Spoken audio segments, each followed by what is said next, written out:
Good afternoon, everyone. It's great to see everyone. How's everyone doing today? All right, outstanding. My name is Eric Barber, and I'm thrilled and honored to serve as your head of school here at Walnut Hill School for the Arts.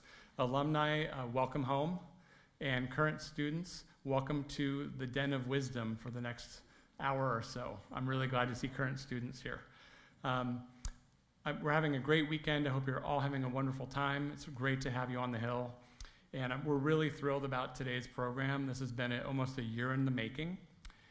Really thrilled about it. And I want to tell you a little bit of a story about how we got to now. And then we're going to have a very special award presented and then a very special panel of wonderful alumni. So those of you who know me know that I'm really intrigued by the history of Walnut Hill.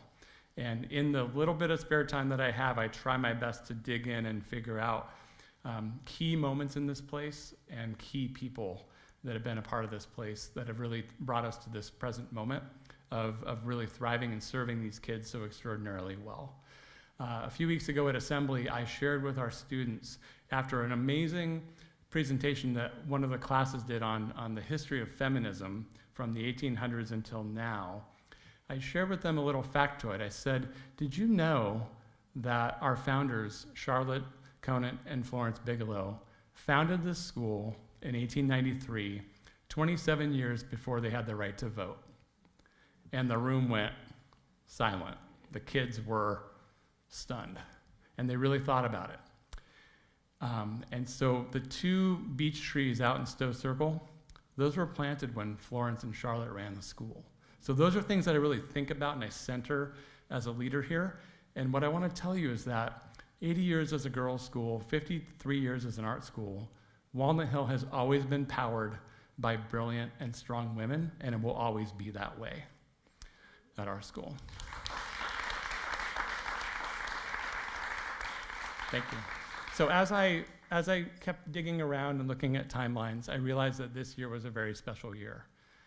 This year marks the 40th year that our beloved Stephanie Perrin was appointed head of school at Walnut Hill. And so Allison, my close colleague, we got on a Zoom call with Justine Hand and Martha Kleiman, who's a longtime champion of the school and former employee, and Jessie Sheffrin, Stephanie's wife, and we just brainstormed, what should we do? What would be meaningful to Stephanie? What would be meaningful to you and alumni in our community? And that's where the idea for this panel was born. We want to really honor people like Stephanie, people like Earl Batchelder, who was the head of school, who had the idea to become an art school, who passed away this last week. These are the people whose shoulders we stand on, and without whom we would not be here today, and we would not be able to offer our amazing kids this stellar education. So that's with a lot of gratitude that we're here today to celebrate Stephanie. Stephanie and Jessie cannot be here today, but we are recording the presentation so they can enjoy it whenever and however many times that they want. And I know I talked to Jessie yesterday, and they're deeply grateful that you are all here and that we're doing this. I also want to welcome some of Stephanie's family, her son Jesse, her sister Sheila, niece Justine, who I know quite well, and brother-in-law Brian. Welcome back to the Hill. Thanks so much for being here.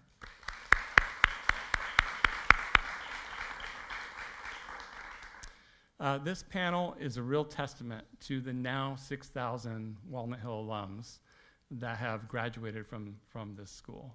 And this morning when I was walking around with an alum, we went into Stowe for a minute, and I pointed out where my office is, where Stephanie's office was.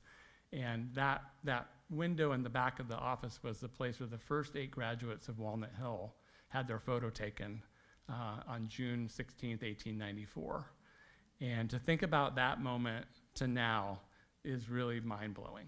And all the levels of evolution, and every time I'm having a meal this weekend, I'm hearing these stories. I'm hearing stories of a lot of rules.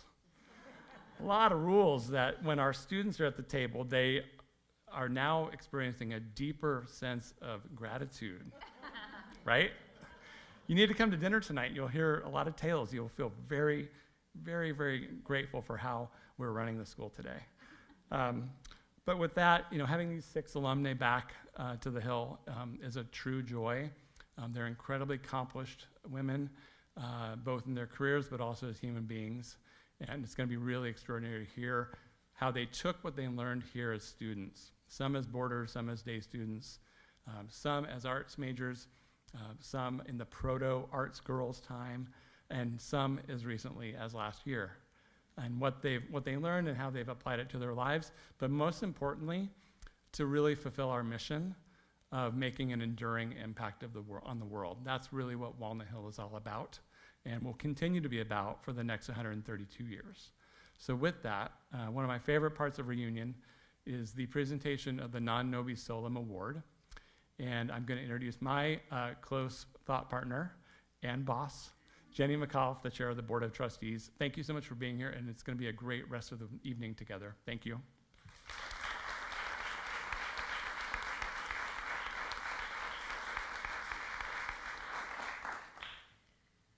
Thank you very much, Eric. And now it is my absolute distinct pleasure to present the 2025 Non Nobis Solum Award, which is an award presented each year to an alum that has made a profound impact on Walnut Hill and personifies the essence of Non Nobis Solum in their daily life. This year's recipient, Justine Hand, who definitely qualifies as one of the strong and powerful women that was just described, class of 1988, has possibly worn more Walnut Hill hats than any other recipient of this award. Justine has been a student, an employee as a staff member in the development office, parent of Solvi, who is a junior, class of 26, and a trustee, not once, but twice. Justine also happens to be the niece of our esteemed former head of school, Stephanie Perrin. And it is a wonderful coincidence that we chose to honor Justine on this very special day for Stephanie. And finally, I just wanted to add that it is simply a pleasure to know Justine and to have her as a friend and colleague. Her enthusiasm is absolutely contagious, very authentic. She's a creative, out-of-the-box thinker, and she's a true advocate for the causes and commitments and communities that she believes in. And we're very, very lucky to have her be an advocate for Walnut Hill because she really believes in this school. So Justine, would you please step forward to accept the 2025 Walnut Hill Non Nobis Solum Award?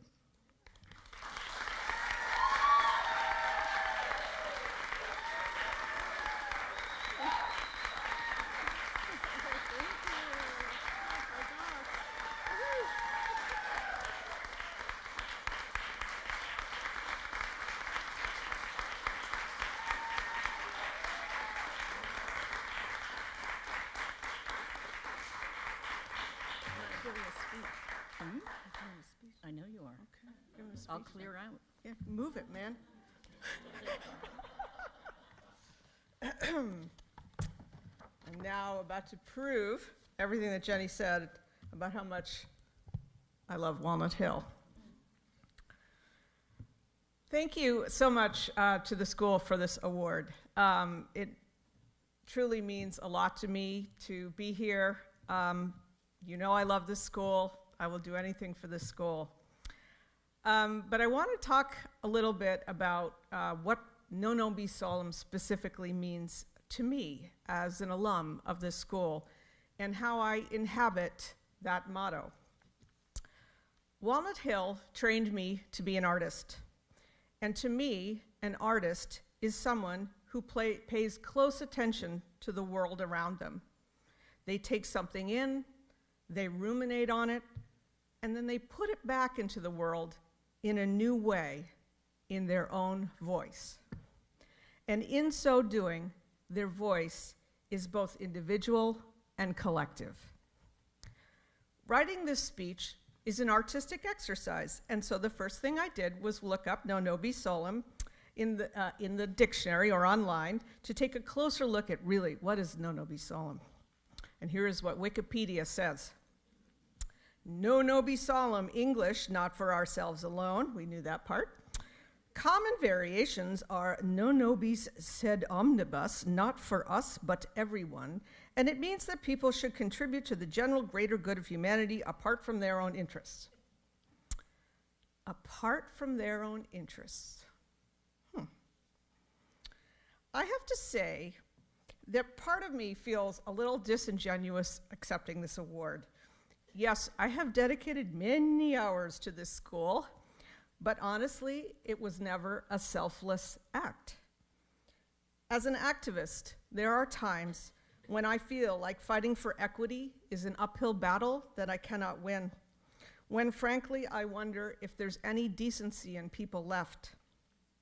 During those times, I come to Walnut Hill, and I see not only all these young people making incredible art, but I see everyone in the audience, their friends, the faculty, their family, they're all collectively partaking in a unifying, transformative experience.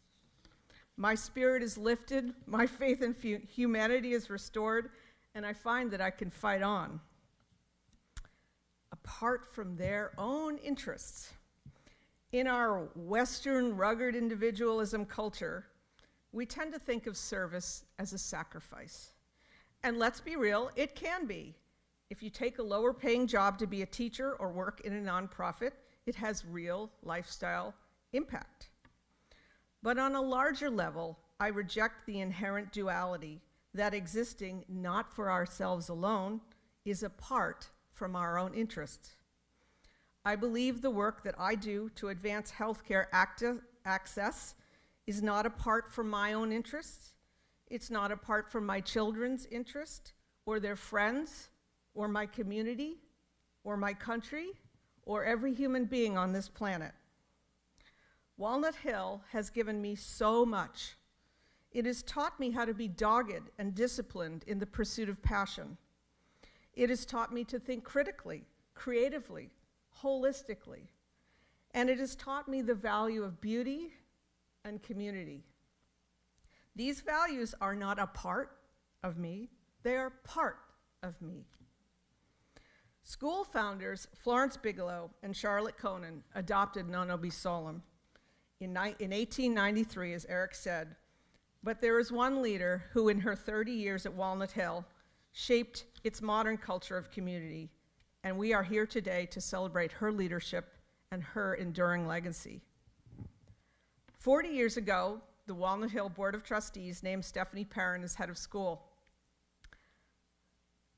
And I'd like to point out that Eric talked about all the family here, but also Oliver, my son, is here as well, and then Solvi, of course, who is a writing, film, and media arts major here. This school has churned out many high-achieving students, athletes, not this school, many schools, well, this school, but I read it wrong. Many schools have churned out high-achieving students and athletes, and even some artists like we do.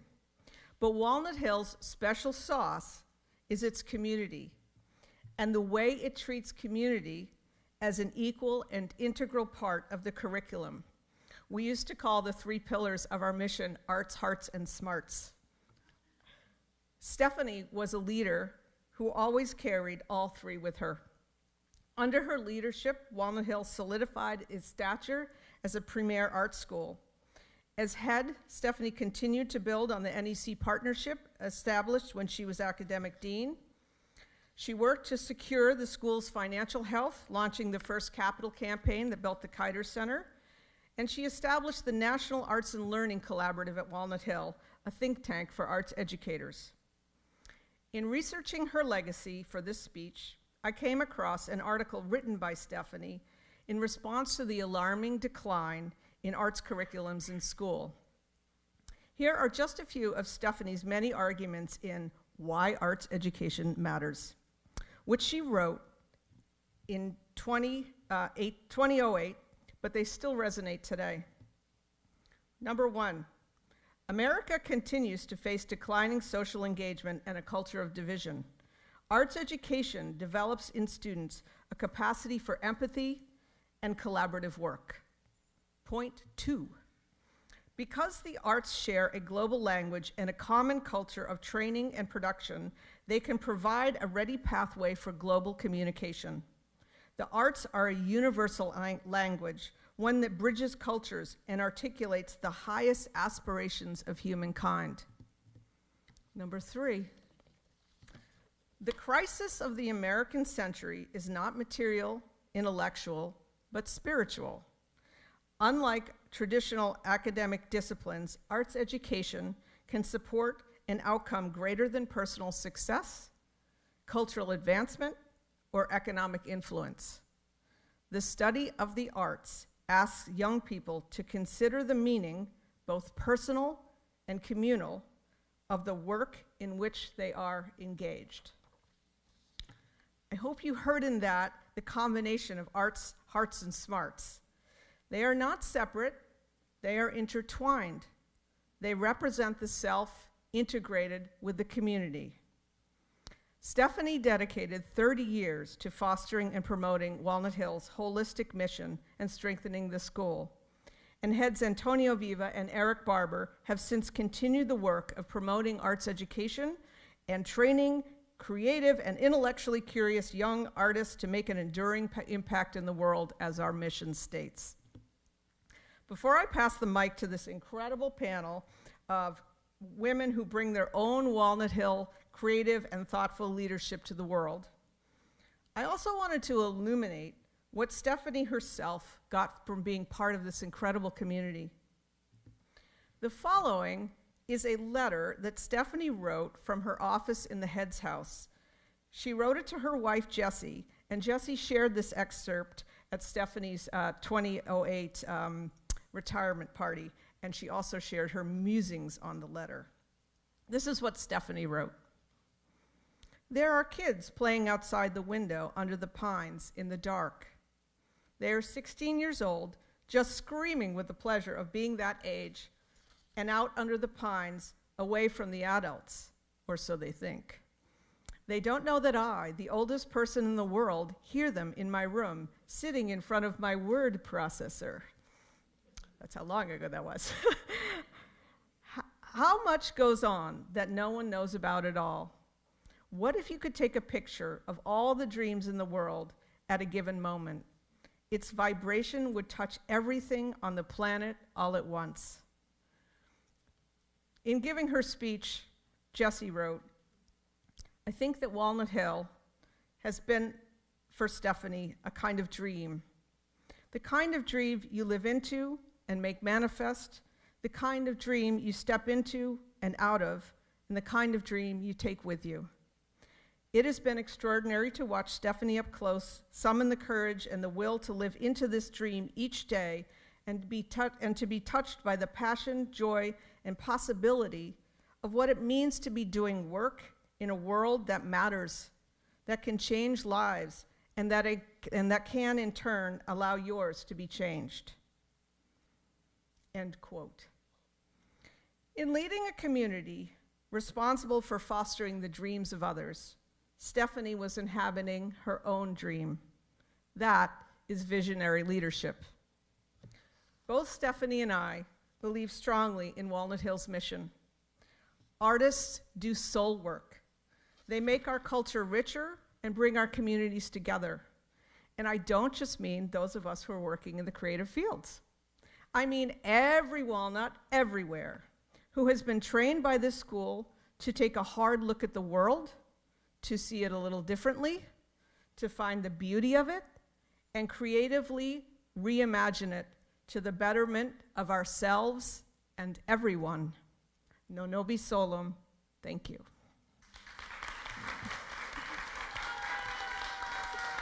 Love the classmates.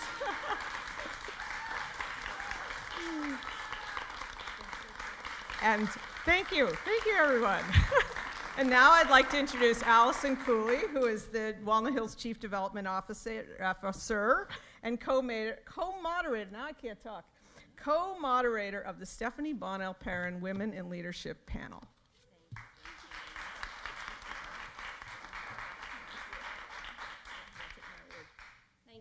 It's so wonderful to have you all here.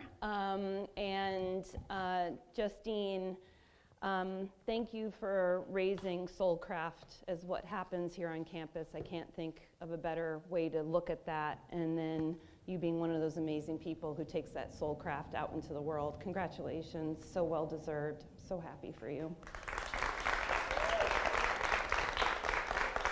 So I am the Chief Development Officer, Allison Cooley. I arrived February of last year, and it is one of my absolute pleasures as someone who sees my work centered in storytelling to get to be with you all and to get to unpack the stories of these incredible women, including one that we will soon see on the screen from LA. But first I want to take a moment to acknowledge my co-moderator. So Esty, would you come up? That would be great. Esty Fenton.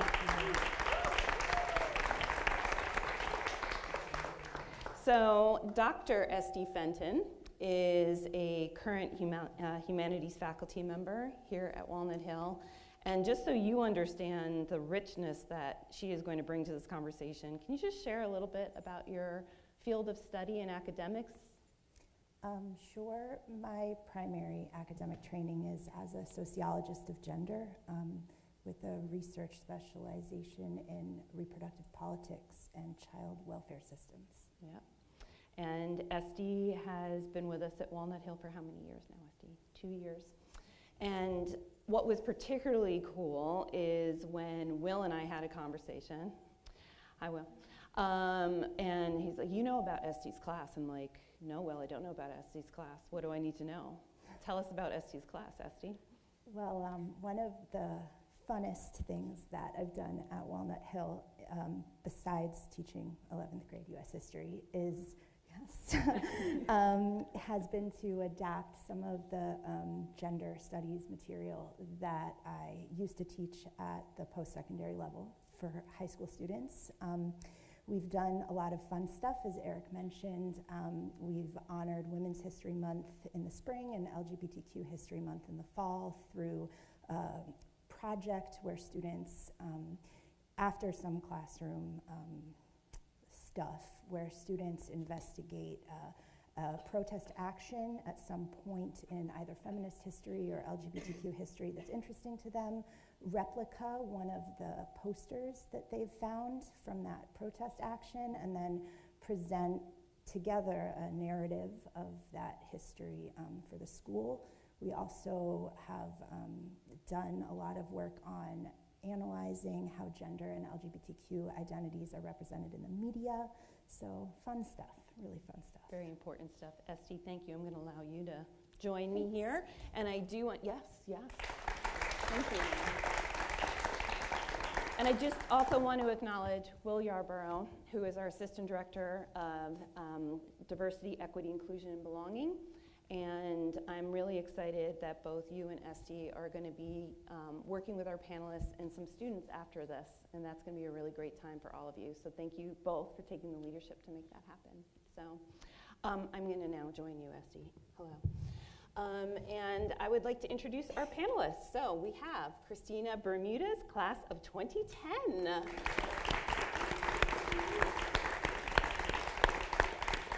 Dr. Makiba McCreary, class of 1990.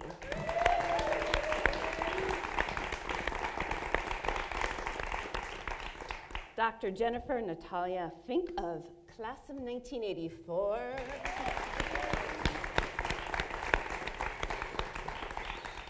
All the way from LA, Janet Carroll Norton, class of 1988.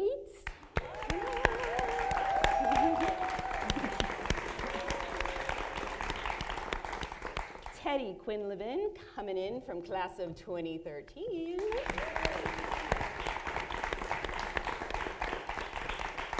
Okay, so I just need to let you know a little recent history at Walnut Hill. So this last panelist was announced in a very special way by Esty and Will at Assembly not too long ago.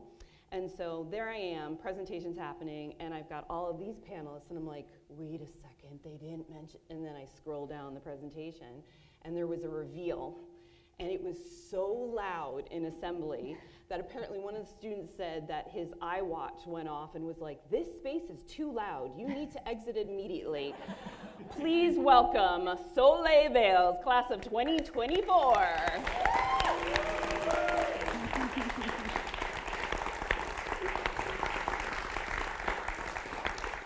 So I really encourage everyone, please read their bios, because we sort of promised each other that we were going to just jump right into the heart center of who they are today and what wisdom that they have to share with all of us.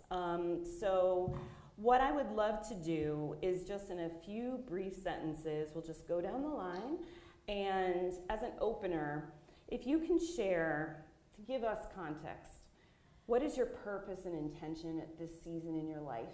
What do you set your heart to? All right, Christina, do you want to start? That is what... Grab the mics, everybody. Grab some mics. Here you go, Soleil. It's the benefit of having a B last name. What do I set my heart and intention to? My name is Christina Bermudez. I graduated in 2010 in the dance department. I have a young nonprofit arts organization called Project KB, and we offer free dance programming to the local community. Right now in my life, my heart's intention is to continue making art, continue creating, and continue building. And more importantly, equally as importantly, share the experiences I've had with my community as an arts advocate, and allow them the space to build leadership skills and also to create art, and just finding the life balance between continuing being a performing artist, but also being an arts advocate and leader in my community. Love that. Akiba, how about you? That's not fair that I have to follow. Makiba McCrary, hi everybody. My heart is really sitting in 2029 right now. Mm-hmm. All I keep thinking about, we don't have to talk about like what that means to me. All I can share with you is that it feels like there's a moment right now that has to be held on to for me personally, because I think there's so many people around me that are spinning out of control into spaces where they don't know themselves anymore, and they're not sure if they're going to find themselves again. And so for me, holding firm, sort of being really, really grounded in the things that I love, the people I love, the work that I love, is the energy that I just keep trying to manifest. Yep.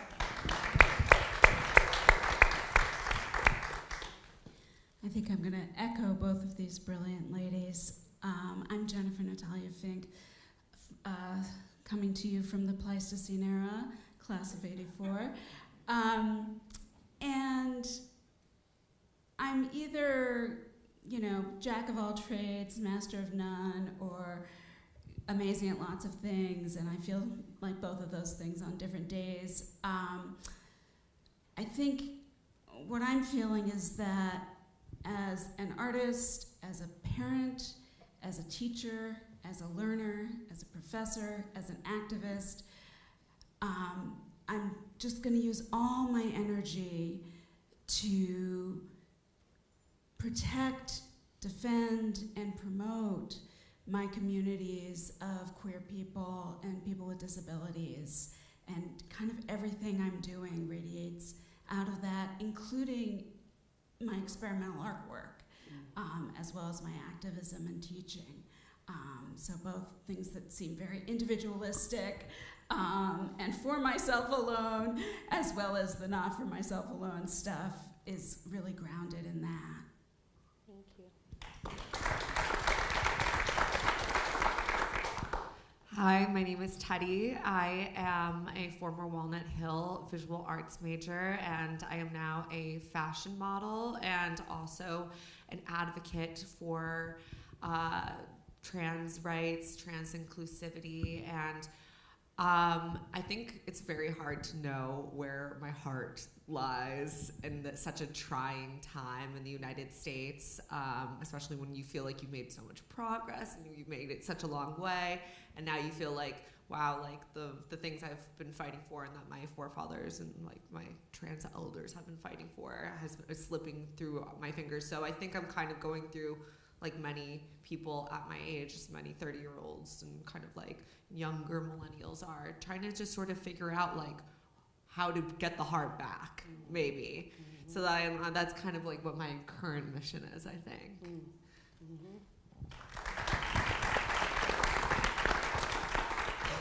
Hello everyone, my name is Soleil Vales. I am a 2024 graduate visual artist, 2024 visual arts graduate from Walnut Hill. And my intention and purpose at this point in my life is kind of hard to figure out as you just graduated high school, and that's kind of what college is about, so figuring out who you are, what you plan to do with your life, and all that kind of stuff. But something that I do stand strongly in is just being a creator and a sharer of stories, especially of those that are deprived from joy or deprived of representation. I think being a photography student with a writing minor, that's my job, is to capture those stories and share them and share the joys and the beauty of those that often go unheard.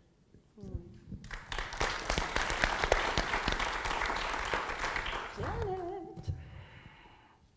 Hello, can you hear me? We can hear you great. Great. I'm Janet Carroll Norton, and I'm sorry I'm not there in person. I'm in Los Angeles. I'm from the class of '88, theater major. Shout out to the class of '88 watching on Zoom and or in the audience. I know there's some of you there. And my heart is really right now with others.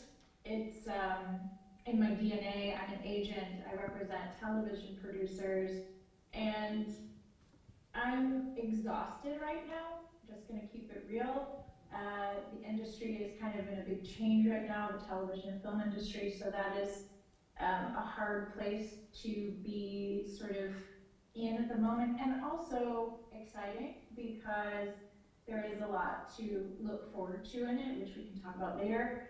And I'm also reflective and more aware where I am in my life. And I also, in my heart, is in a place of helping, supporting, and nurturing my friends, my colleagues, my clients, and my community. Thanks, Janet. I just want to pause for a moment after hearing all of you and acknowledge something that I've experienced in my life, and maybe you've experienced this too, that when a circle of women come together, we can hold the line real hard. So I just want to acknowledge, like, having you all here feels like the Avengers to me a little bit, but I'm just excited for you. I'm excited for this moment and in this community that we're just going to hold circle. We're going to hold the line, so I'm looking forward to this time with you all, so thank you so much. I want to now sort of just open up the conversation around women in leadership, and what I would love is for you to just share out, how would you finish this sentence? Women in leadership, ... Who wants to start? I can start. Go for it. Eric Barber said it really well. Women in leadership have been surrounding us, and specifically me, since I was born. It's something I'm very used to. As women innately are nurturers and givers and makers, and they listen and lead, it's only right for us to continue stepping up, speaking up, holding our space, and being advocates for each other and supporters and friends. Anybody else? Do you want to go down the line, or do you want to just jump Anyone? in? Popcorn? Jennifer, you got that look. Go for it. My teachers remember. It's not this one, but it's, yeah. So women in leadership are awesome. That's the first thing I want to say.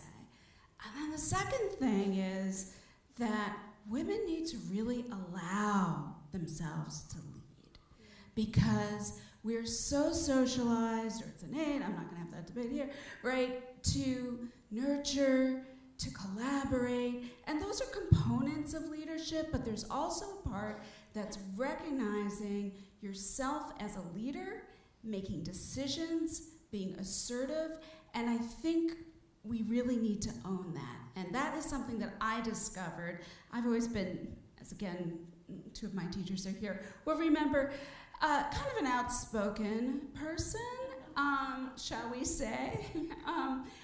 But I found that when I assumed a position of leadership, whether as an artist, I do large-scale performances in the middle of Paris that are logistical nightmares, right? To pull off that, I had to be the leader. I had to make decisions. And you listen, you collaborate, but you also have to have sort of a true north and inner compass and trust it and assert it. And I want to encourage all the women here in the room, all the walnuts, to allow themselves to do that, to allow themselves to take that leadership position. Lovely. Teddy. Teddy. I haven't been in a lot of positions where I've been the leader. As like a fashion model, you kind of sit back and kind of like, or allow everybody else to lead for you. But I found myself actually as a student at Walnut Hill, finding myself in situations where because I have an background in art from Walnut Hill, I felt really comfortable walking into spaces with very important designers, very important fashion executives where there are millions of dollars on the line to see whether the shoot comes to fruition in the way that they imagine it to be and sells the product that they imagine it to sell. And I've really found that trusting my instincts, not just as a woman, but as an artist, has really allowed me to integrate myself into that collaborative process. And which I'm so grateful for Walnut Hill for sort of giving me like the foundation for. So now when I show up to set, if I don't like the hair and makeup, I don't, or if I don't like the styling, or if I don't like the storyboard of the shoot, I feel really comfortable standing up for myself and speaking to these people as equals and not just as sort of like a mannequin, and letting them know how I feel. And I think that, especially for women in leadership, don't be afraid to trust your feminine instinct. Like, I think that women innately just have like a really good gut feeling about things. And I think that that's a really important instinct to listen to, especially when it comes to any sort of like leadership role. And I found that like by standing up for myself, I've improved the quality of the work, and I've improved sort of even the process at times. I think that that's really an important thing to remember as just any woman in general, but specifically as it relates to Walnut Hill. Love it. Makiba, I'm going to ask the question a little bit differently for you and Soleil and Janet, which is, what are some of the building blocks that get you to your philosophy, worldview around women in leadership? What are some of those building blocks for you? Sure, I'll probably answer it the same way I would have answered the other one, which is, I think women in leadership, and I think building blocks for women in leadership require men that celebrate women in leadership and actually like get off on their own inner woman, and can get that sort of gut, stuff going where they actually can tap into that as well. I don't think I have an earlier memory of being supported by somebody other than a man who was just so excited to see me take up space. And while I've also experienced some incredible women in my life leaning into that as well, this is a very binary conversation we're having right now, which I have to say I don't actually entirely subscribe to. I'll talk about that a little bit later, but I have the most incredible husband sitting there who, gets so excited about the opportunities that I have to really take up space, even if it's in our living room. Not necessarily for anybody else, but just for me to sort of be in that power. So that's how I would answer that. Over to you, Janet. Janet, you want to take it? Talk to me about building blocks in your women in leadership, ... Yeah, this is really interesting question, putting that building block piece in, because I'm reflecting on the fact that in my career, I was really the only woman in the room for 13 years, my first 13 years as an agent. And I'm remembering one of the senior partners, or the senior partner, he took a shining to me, right? So I think this piece of, it takes everyone, right?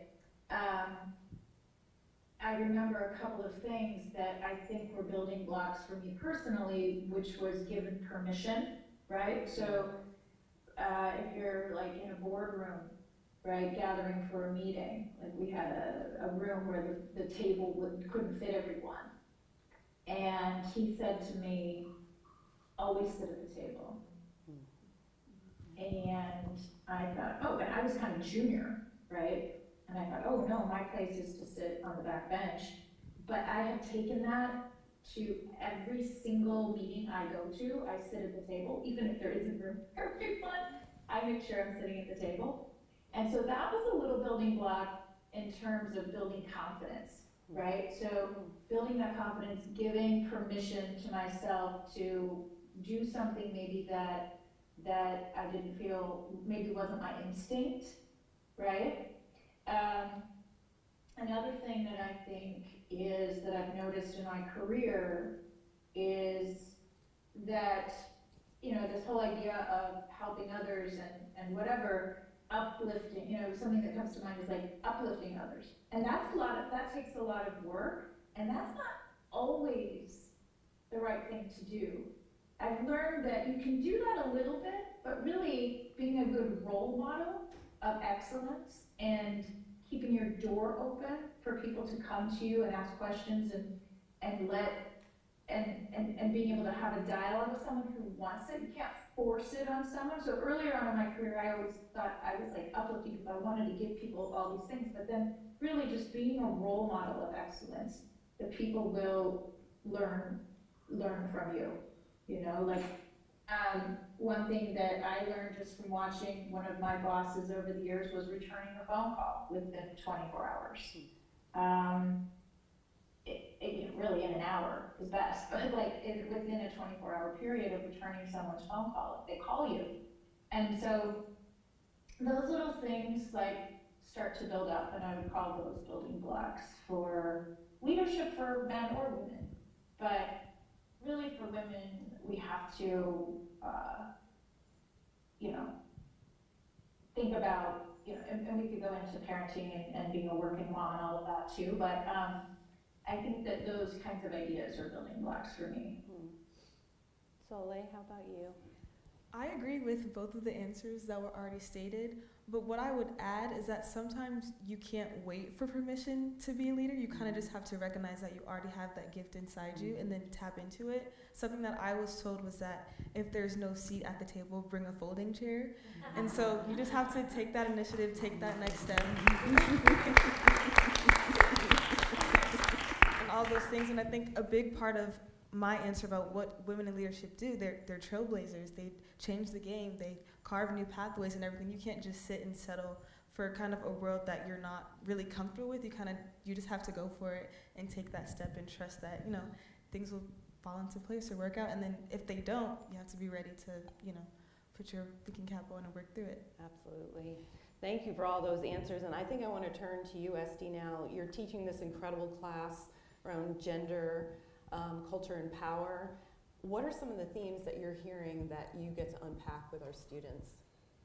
Well, I wish that even more of the Gender, Culture, and Power alumni could be here to hear this, because one of the things that we've spent a lot of time talking about, in particular in our unit on the history of feminist activism, but also in other discussions of found family among LGBTQ communities, is how how much potential there is when we truly uplift each other across divides of difference, across perhaps disagreements or misunderstandings, but to reach out and find ways to support one another. And I think it's been very soulful, soul work in the class, really seeing examples in history where this hasn't happened as much as we would have liked, examples where it has in small ways. So it's great to hear you guys bringing the love. So I love that Eric acknowledged that this was going to be a den of wisdom, because this is really where I wanted to spend a lot of time. I don't know about you all, but I sit at a panel discussion like this, and there's always that like one line, right, that just hits you, it's for you, and another line's going to be for someone else in the room. And I guess I've come to a place now as an official AARP member that I really deeply believe that we all have fragmented wisdom in each of us, right? Like wisdom, she is a whole thing, and that the fragments, we carry it, and it's only through our interconnection in moments like these that we get to sort to understand and piece it back together and maybe be a little bit better humaning along the way. So I'm just curious, if wisdom is developed through experience, reflection, and application of knowledge, on your journeys of discovering what it means to be a leader, but specifically what it means for you to be a leader, who shared their wisdom with you, and what was that wisdom that has lasted? Who wants to take that first?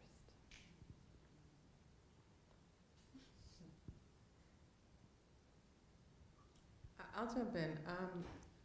I think that we spend a lot of time always sort of lifting up sort of the positive experiences and the things that sort of point you towards the North Star of what the gold sort of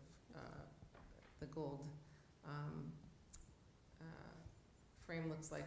But you know, one of the best experiences I think I ever had was watching somebody who was an atrocious leader. They were horrible. And I really realized that I never ever wanted to show up that way, especially for women. And then I had to think about like why she was showing up that way, which allowed me to do some work personally, proactively. But I would just share that for me, that's something I actually go back to often, which is, you know, how does this feel for the person who's receiving it? And can I do better?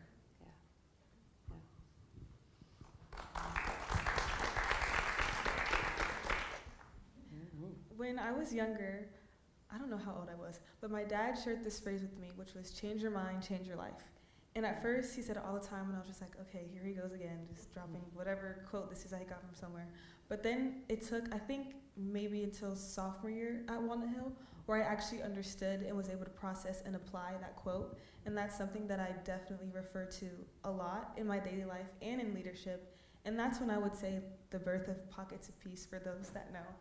That's where it came from, which is like we're all on different journeys. We all kind of have our tough moments, but when you change your perspective and when you claim positive things, that's when you reap the benefits of what you sow.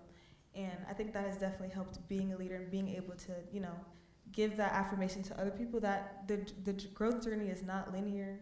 There's a different process every day. It's a conscious act that we have to make and a conscious decision that we have to make. But when you change your perspective of what's happening around you, you're then able to see the world in a different way. And it does definitely bring more positive impact afterward.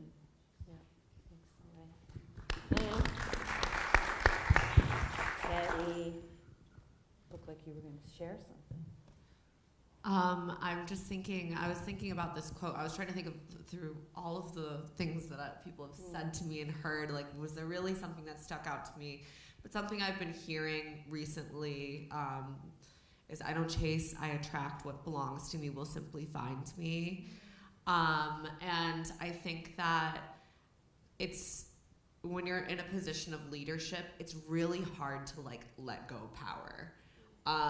Once you feel like you've claimed it for yourself, but also having the awareness to be like, maybe this isn't working. Maybe this isn't the right where I'm supposed to be right now, and feeling comfortable enough to step out of that space and move on to the next thing, or to find the place where you belong, I think has been really invaluable advice to me, because it's very difficult to be kind of like put into a situation where you feel uncomfortable. It's like really, instead of trying to fight everybody to create that space, sometimes it's better just to create your own. So I've really taken that with me throughout my career. If like, this is somebody who, you know, in fashion, I'm sure you can imagine, like, there are a bunch of major creeps, a bunch of major weirdos. So you have to be really conscious of, is this space that I'm entering really going to be a space that's beneficial for me? Is this somebody that I want to dedicate my energy to? Is this like a brand I want to work for? And I found that even in my moments where I'm like really lost and I'm like, okay, this is such an amazing opportunity, I don't want to like let this slip through my fingers. Or if I've been on set for jobs and people have just been like, you gave the photographer a look he didn't like, get off set. Like, you know, it's very cutthroat. So I've been able to say like, okay, I don't chase, I attract. What belongs to me will simply find me. And I think that that is just a really important thing to carry with you in any professional environment, but even in school and in social environments. And sometimes being a good leader, I think, just means knowing that what's right for you in that moment, and being able to be like, okay, maybe this isn't working. I'm going to step away from this and focus my energy and apply it someplace where I can actually see progression. Thank you.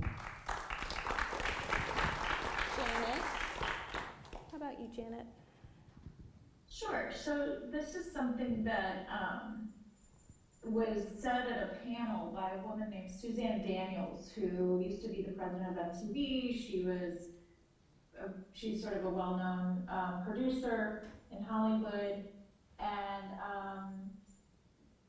interestingly enough, side note, I think she went to Harvard, and when I first met her in a meeting, she had a ring on that looked like a Walnut Hill ring. And I said to her, "Did you go to Walnut Hill?" And the ring was very similar to the Harvard. Anyway, I don't really know her that well personally, but years later, after that ring moment, I was on a panel with her with the Producers Guild, and one thing that she said on that panel, and she was speaking mostly to people in the room that were like wanting to pitch ideas, right, for TV shows or whatever. And she said something that has stuck with me, and that is, don't ask me what I want. Like, if she's the buyer, right, the person that people are coming to, don't ask me what I want. Tell me what I want. So that idea of like being yourself rather than asking constantly, you could apply this to anything in your life or work, right? Like, don't try to do things for what you think other people want or what other people want to see, but to be individual and to be creative in your own mind, and by just being that way, you may be telling other people, wow, I didn't know that existed, or I didn't ever think of that. So I think that it's kind of an interesting thing to think about. And as women, historically, I think it's really interesting to have all these different ages up here, because we all bring different experiences to the table. Like, for me, I didn't feel like I had, even though I was in leadership and everything at ICM at the time, I didn't really feel like I had a real voice until Harvey Weinstein was caught in 2016. I didn't really feel like, as a woman at an agency, that I had a real voice, that suddenly people had to listen to. So that idea of just staying true to yourself and giving people what they might not even know is sort of what I took away from Suzanne Daniels. Yeah, amazing. Thank you for that, Janet. Jennifer? Well, I'm not Catholic, but you know where this is going. But I've taught at a Catholic university for 2 decades. Oh my God. How is that possible? And it wears off on you in interesting ways. And there's this concept in Catholicism of discernment, which in a way we're all talking about. Discerning both what is really important to you and where you stand in your values and the other, right? And I was thinking about in 2007, I organized a group of students and faculty to start an LGBTQ center at Georgetown, which was desperately needed. And it, in fact, became the first LGBTQ plus center at a Catholic university in the world, possibly the universe. Who knows? And thank you. And you know, it's nowhere on my CV, but it's one of my proudest achievements. And it took years and years of meetings with this one gentleman, Tad. And at a certain point, I said, Tad, I don't want to meet with you anymore because I'm discerning that you're managing me. This isn't moving towards our goal. So no more meetings, Tad. And the students actually occupied the President's Building and many other things happened. But there was just a moment of discernment where I understood that he was not helping us on our path towards what we wanted, that I was being managed. And I had to remember, what is my goal here? What is my purpose? My purpose is to facilitate the creation of this center. And anything that isn't that purpose, I don't have time for and shouldn't give energy to. And it's actually getting in the way. This managing and these meetings with Tad were getting in the way. So discerning your purpose and staying true to that, I think, is one of the most crucial parts of being a leader, and noticing when that purpose is being interrupted. And it makes me think about 2 other things. One is just the famous Martin Luther King Jr. quote that everyone likes to quote, especially white ladies on panels, about the moral arc of the universe tilts towards justice. It can take a very long time, that tilt, but you want to make sure that you're moving, that you're putting pressure on that arc, right, and that you're not standing still. So I always think about that. Am I moving that arc, or am I making it static, or am I Tad pushing back, right? Don't be a Tad. And then I also think about, I'm gonna botch this one, but Toni Morrison said, when you're from a marginalized group, and you find yourself in a position of power, bring others with you. Find others and bring them with you. And that is as much a part of your job as anything else. And it also makes the job less lonely. When I came to Georgetown, I was one of 3 out queer women on the faculty and staff. And now there are many more than my fingers, or all the fingers, right? And a lot of those were hires that I worked very hard to make happen. So you gotta kind of find your people and create your community. So those were the pieces of sort of things I didn't know, I think, when I started out, that I have kind of figured out along the way. Christina, how about you? What immediately came to mind was actually a memory at Walnut Hill my freshman year. I was in Highland, and it was me and 3 or 4 girlfriends having a little chat late at night. And I don't remember how the conversation came up, but I remember one of the moments was, how can we all be a better person, a better human being? And for me, again, I don't remember if someone gave me this note or I gave it to myself, but it was like, in conversations, at least for me, and I have ADHD, a lot of inside thoughts happening as people are speaking. How can I be in a conversation and listen fully to other people's ideas without jumping in and be like, and I think this too. So that moment that happened in 2006 where I just had to keep on reminding myself, you're in this conversation, but please listen to what everyone has to say, has been in the back of my mind from that moment moving forward as a human being, as a leader. And I do have two small anecdotes of how those kind of connect. One is I was at a summer camp at Hubbard Street, and the assistant director was like, there's 35 of you, you have 3 hours to create a 5-minute dance. None of you are the leaders, but you all have to collaborate together to create a dance.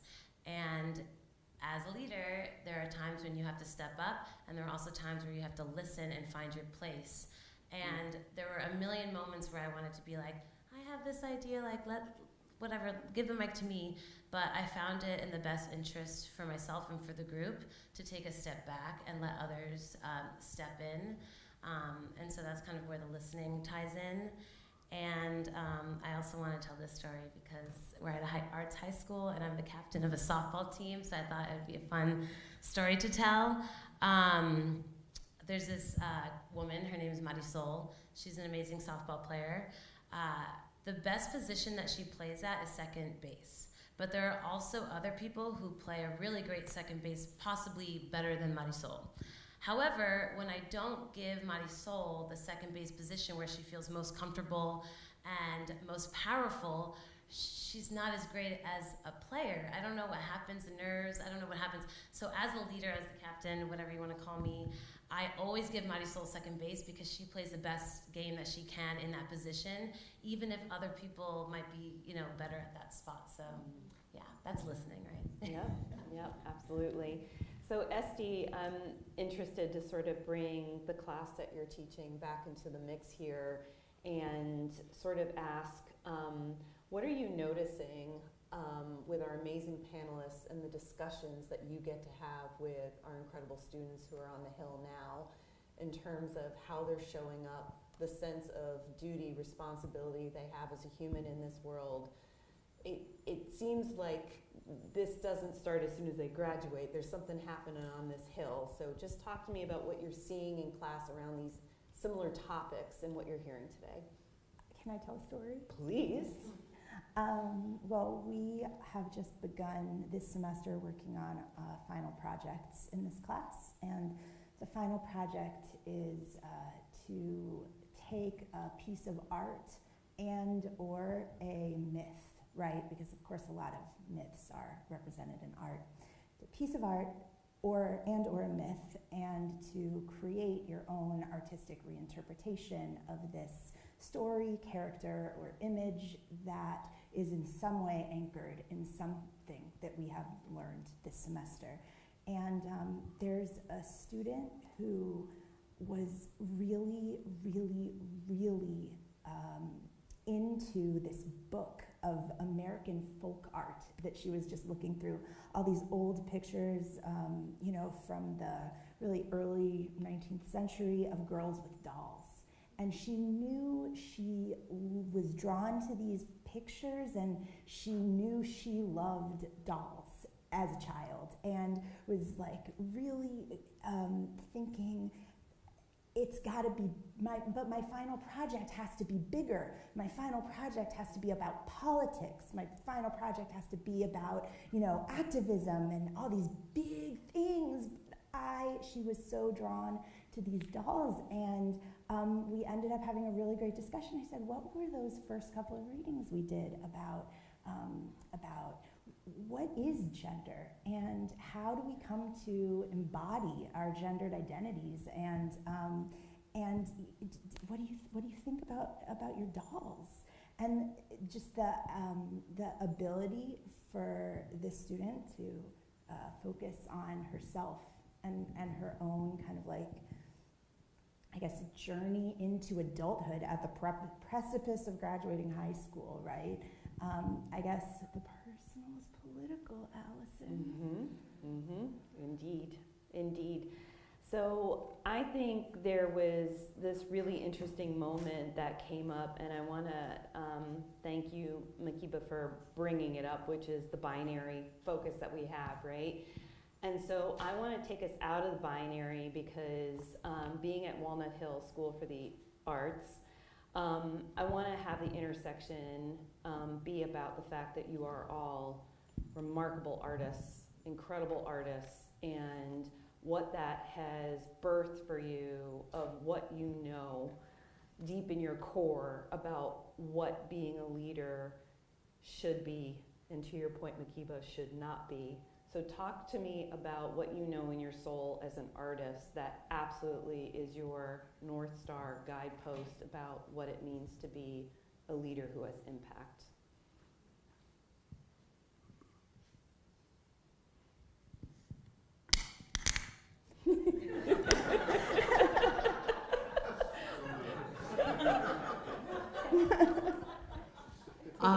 Just to circle back to something I was saying earlier about trusting your instincts and having a good sense of intuition, I think that my gut is my North Star. I think trusting myself has become a North Star for me, and I think that is intertwined with leadership, because if you don't trust in yourself, how can you lead? How can you shape society or shape, a room full of employees or whatever without being able to have kind of like an innate confidence in what you're trying to achieve?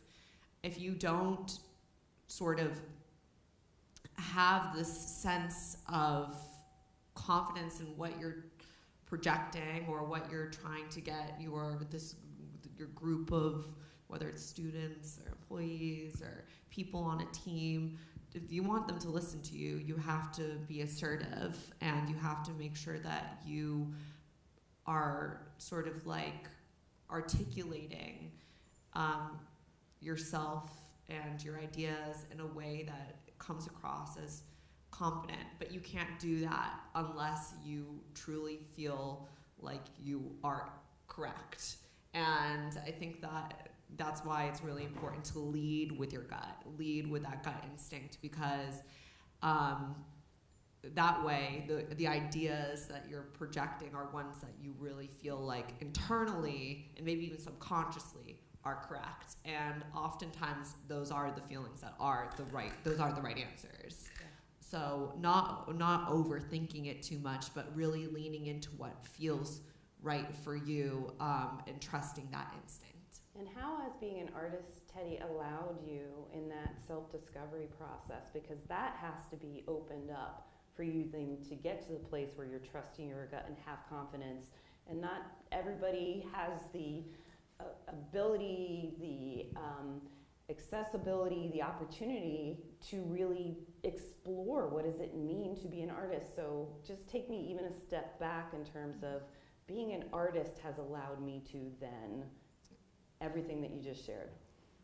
Okay. I'm going to tell a story now. And it's a good Walnut Hill story. And Jim just brought this up to me, my former head of visual art. We were in our senior critique studio class, and I wanted to make like an impact. I wanted to really make a really interesting piece of art. And so I got this inspiration to have a freak out and film it on an iPhone and then put it online and have that be the performance art. So I made a painting that I knew would be negatively critiqued, but looked like I had put effort into it. And I kind of I brought this up to one other friend in the class, and I said, you hold the phone, I'm gonna smash this painting in front of everybody. And so the whole critique went through, like everybody had, of course, like really negative things to say about the work of art, because we're all artists and we're all a little pretentious. And then I had this moment where it was kind of like I found my inner theater major and destroyed this painting in front of everybody, and it really was a freak out. And that to me was an example of me like trusting my instinct and how it related to art in a way that was like, it was a crazy idea. And also to some of the students it seemed lazy because I wasn't making something like material that was considered to be really good. It was like, I remember anyways, long story short, the video went insanely viral. Like it has like millions of views on it now. And people don't know if it was real or fake. They think that I really like freaked out and had a mental breakdown, but the truth is like, and to this day, I'm 30 years old, I still hear about this like 13 years later. So, yeah, it's crazy. But that was a great example of like how this idea came into my head, and it seemed like really crazy and kind of ludicrous and maybe even a little stupid. And I just kind of like went for it and did it, and it ended up being, unfortunately and fortunately, what I'm somewhat known for on a large scale. So, that's a good example of how like that sort of how I doing something crazy, even though it might feel strange, following that gut instinct led me to a place where I created something that was actually like very impactful. And to this day, people still ask me, "Are you the girl who is the art critique freak out girl?" So, my legacy.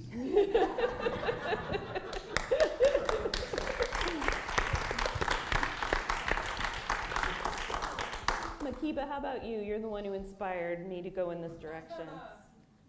I've been sitting here thinking about how long it's been. I mean, I'm 53, Mom. This is 40 years that I came onto this campus. So 40 years ago, I was on this campus, and I've been sitting in this room looking around, and I'm seeing some really beautiful brown faces. And it then made me start to think about who came before me. There were two. And I can tell you, it was Lynette and Merle. And that's, I know, we're talking about 40 years ago. And I can tell you who was with me on less than one hand. So this was hard. This was a hard place to be. We talked on the way up here about commuting every day. I was a day student. And so we drove from Boston, not on the outskirts. Like this was a solid, Mass Pike hour and a half one way in traffic. I really needed to be here. Like this was really important to me, and my parents knew. And we have talked about the fact that in many ways, it saved my life, finding this school. And I came here as a dancer, and that lasted all about like this long because I grew an ass, and then all of a sudden I was like not gonna be a ballerina anymore. So I had to figure out what my thing was. It was really hard. It was actually really scary. Bruce and Ed like kicked the shit out of me. Like it was frightening.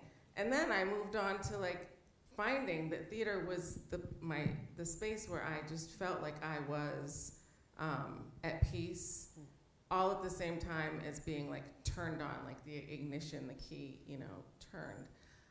And I was scared every single time I got on stage. I mean, Libby was like, lighting it up, and Annie was doing whatever she wanted to do, and they were just brilliant. It was hard for me.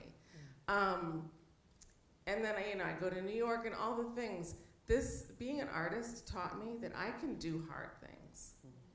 And thank you, but so can everybody.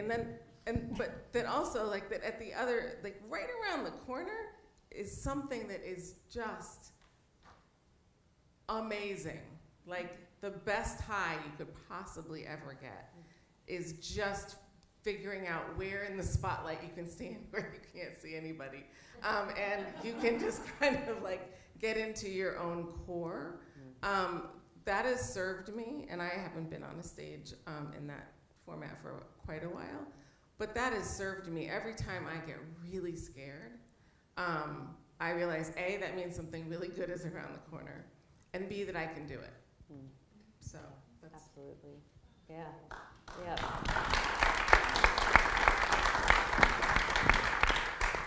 Jennifer, how about you? And then I'm going to head over to you, Janet, so get ready. I'm a little flooded at the moment. I was thinking, as everyone was talking, about the first play I ever wrote. I too was a dance major who grew a front and a behind, and became a theater major, didn't want to be an actor, kind of was going through, it was hard. The whole thing was hard. I knew I needed to be at this school. I come from a very high-powered MIT family, and this was not the school that the children of MIT professors went to, shall we say? But I wanted to stay, and I wrote a play. And there was no writing program at the time, there was no playwriting, there wasn't really anyone to mentor me.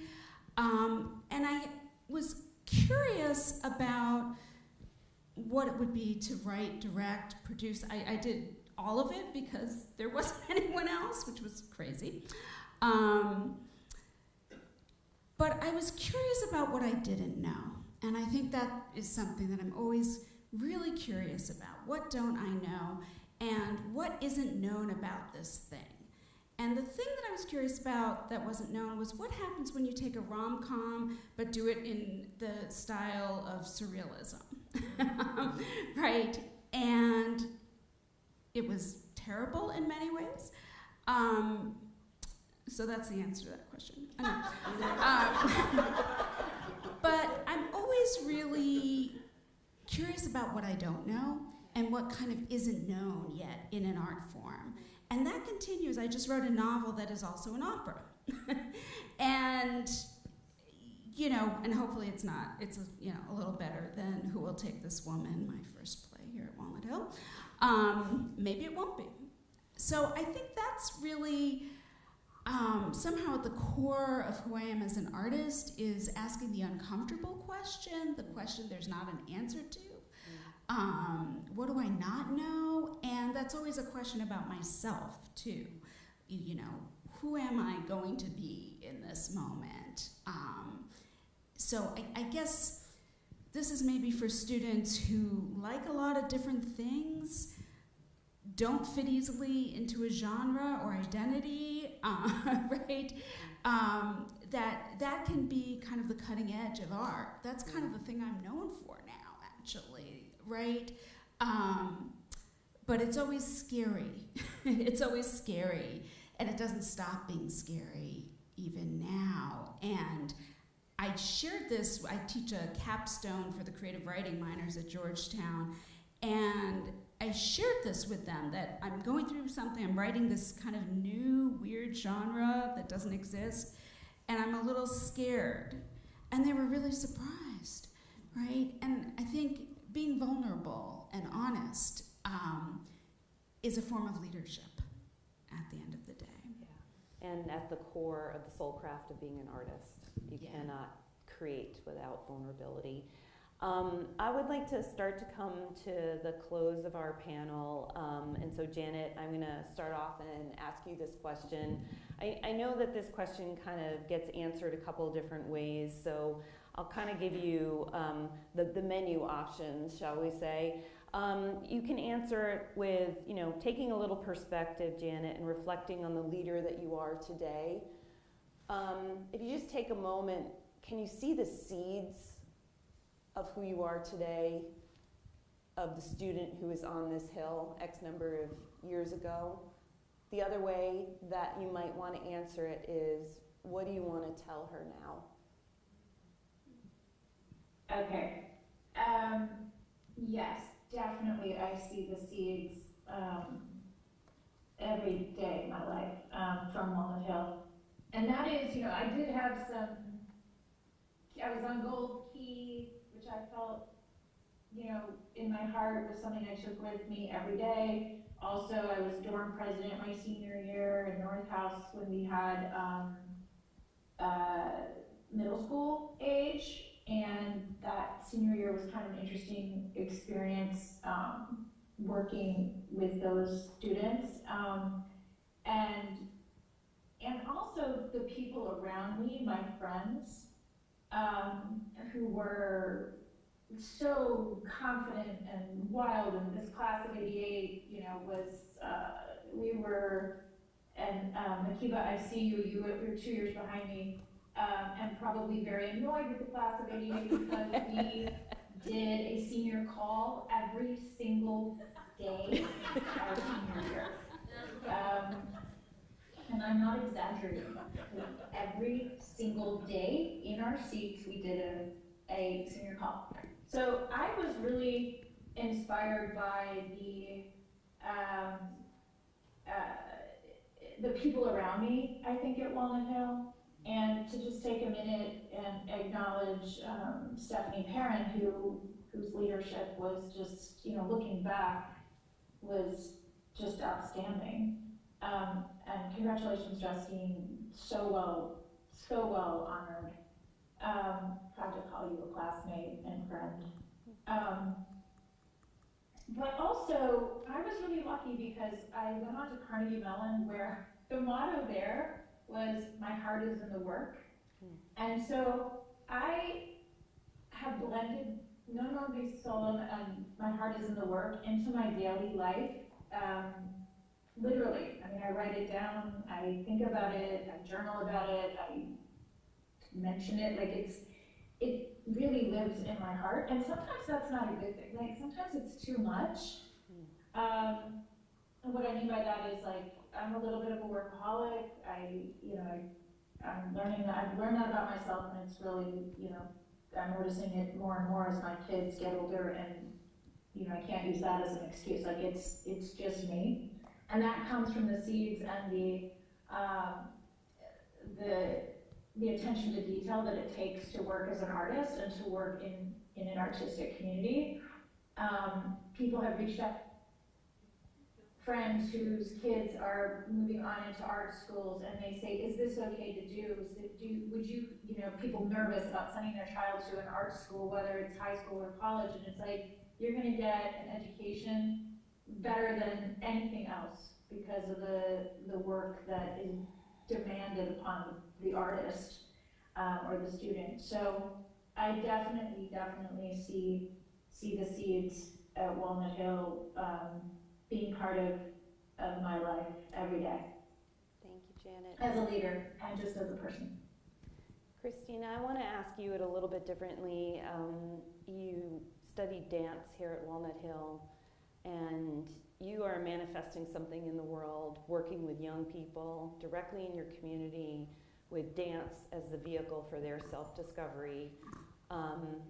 What is it that you want to tell yourself when you are at Walnut Hill?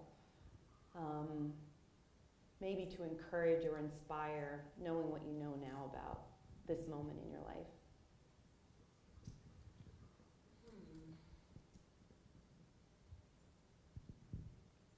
What would I tell myself? There's so many things I would tell myself. And in relationship to what I do now, it's something, one of the things is something that you get to experience again here by being surrounded by a lot of different types of artists and different types of talents, and there's diversity wherever you look. I'm from Queens originally. Coming to Walnut Hill was a whole new experience, something that my family definitely didn't even think existed. And so being surrounded with all different types of talents and arts and people allows you to just be so open-minded and malleable and impersonable and impressionable. And so I think through that, I've gained a lot of patience. And that patience I take on with me now, and probably could have told myself then to be patient with yourself, because there's a lot of pressure coming to a highly artistically acclaimed high school. But yeah, be patient with yourself and be patient with the people that you work with. And so be patient with the students that I work with, because not everybody has the same end goal. And that's kind of what I'm focused on right now with Project KB. It's not necessarily that I want them to be the best dancers that they can be, but I want them to experience art and dance and the discipline, but also the open-mindedness. So just be patient in the room that you're in and allow reflection to happen in the moment. Yeah, love that. Thank you. Why don't we just go down the line? Wakiba, how about you? How would you like to reflect on your time at Walnut Hill? Can I just double click into what she said? Yeah. Okay, yeah. Take it easy. Yeah. Yeah. Tell myself to take it easy. Take it easy. Yeah. Jennifer, how about you? I'm a little verklempt from this. I was thinking, I know Walnut Hill is the place where I began to become myself, and it's easy for me to point to that play as kind of the catalyst, but that's just a story I'm making because it's cute, you know?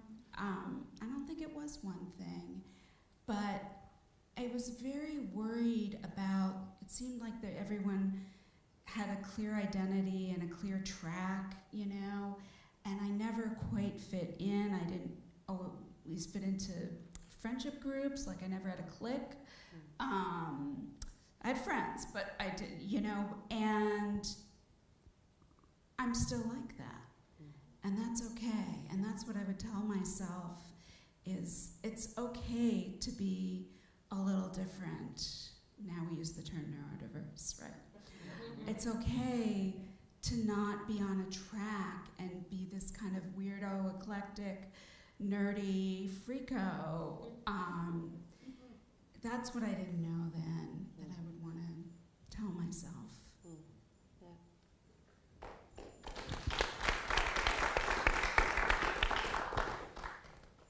I remember when I first came to Walnut Hill, I had been going to a public high school. I was a freshman at a public high school, which I was bullied out of, and because I was trans, and this is before I was out publicly as trans, but I was exhibiting like a lot of like feminine behavior and dressing like a girl, and you know, just was looking like I was being a little sus. And I remember when I came, like coming to Walnut Hill for me was a necessity. Like it was just something I had to do for my safety.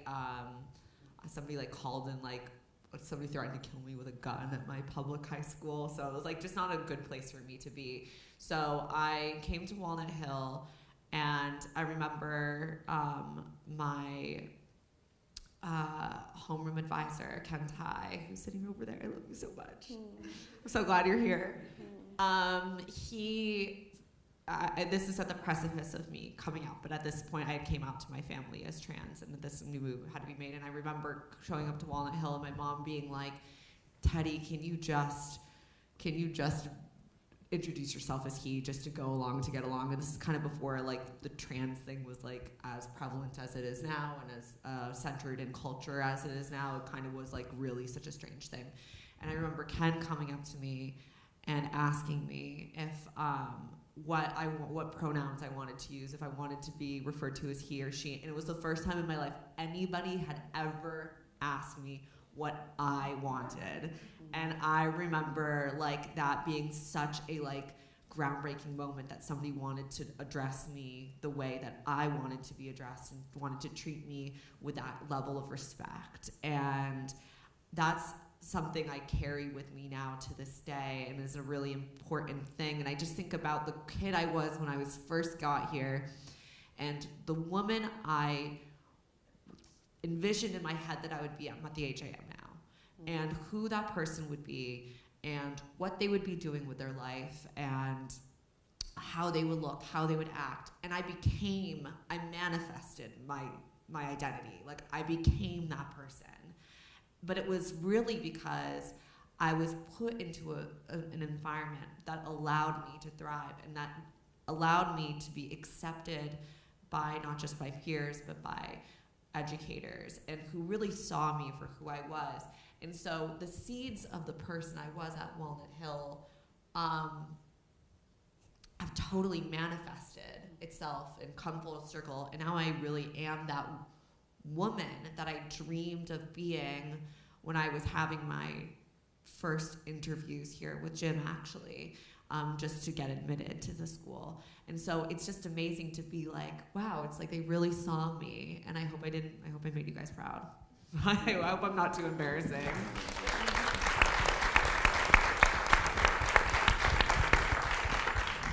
Soleil, I would like to just change it up, and I did this on purpose, that you were going to be our last speaker on this question. You have an incredible perspective amongst all of our panelists, having just graduated this time last year. So I think the question I want to ask you is, what do you know about yourself as an artist, as a woman, as someone who has just left this community? What do you never want to forget, and that you hope your future self will hold on to? That's good. I think, well, one thing that I could never forget is the fact that Walnut Hill is such a special community, and there is no community like it. But also, again, Walnut Hill is such a special community, and there is no community like it. It's a small school, you know, very arts focused and everything. And now I attend an all-black women's college, and my major, well, photographers in general, including majors and minors, is only 22 students. And so there are not the same arts-intensive students. There aren't people that just get it in the way that these kinds of artists get it. But with the seeds of, you know, who I became at Walnut Hill, because it did give me the space to explore, to grow, to meet all these people, and then apply all of that in college. And kind of just seeing that transform is just, it's so wild to think about, because it hasn't even been a year since I graduated, yet I feel that being at Walnut Hill has taught me so much about how to be a leader, and what does that mean, because a leader is not just a cookie cutter role. It's different things that show up for different people. It shows up in different ways. And so being able to kind of figure that out and navigate that has been a beautiful journey, and I can give a lot of thanks to Walnut Hill for that, for giving me that space and that ability. Thank you so much.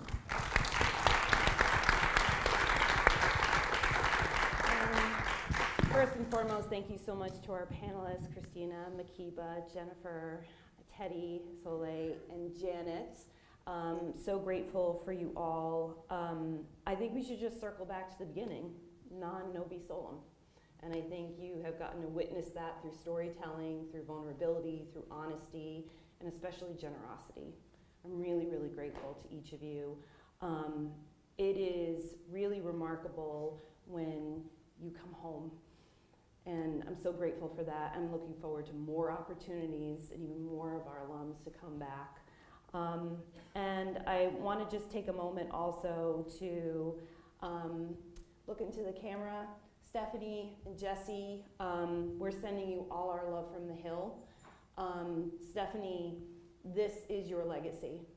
And it is so beautiful that your niece was here to accept an award in honor of a motto that our eldest alums to our most recent graduates hold fast.